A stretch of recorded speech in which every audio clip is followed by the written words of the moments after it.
প্রিয় দর্শক মণ্ডলী, আসসালামু আলাইকুম। আজকে আমি ফ্যাটি লিভার সম্পর্কে কিছু কথা বলবো।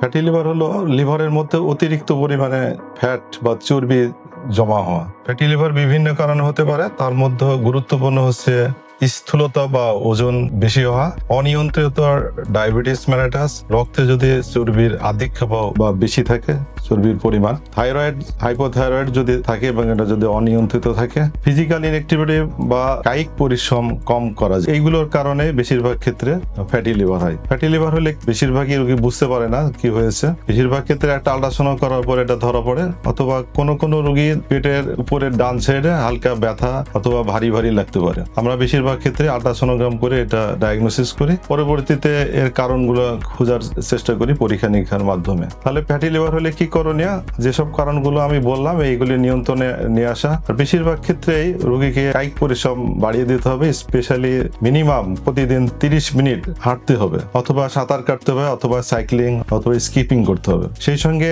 খাদ্যাভ্যাস পরিবর্তন করতে হবে। বেশিরভাগ ক্ষেত্রে এটা হচ্ছে অতিরিক্ত পরিমাণ কার্বোহাইড্রেট বা ভাত, রুটি, আলু ইত্যাদি গ্রহণ করা। পরিমাণ মতো মাংস খাওয়া যাবে, লিন মিট বলে, যেগুলি মাংসের চর্বি কম পরিমাণ থাকে, আর শাকসবজির খাওয়া একটু বাড়িয়ে দেওয়া। সুস্থ জীবন যাপন করা, তাহলে আমরা ফ্যাটি লিভার থেকে বাঁচতে পারি। ধন্যবাদ।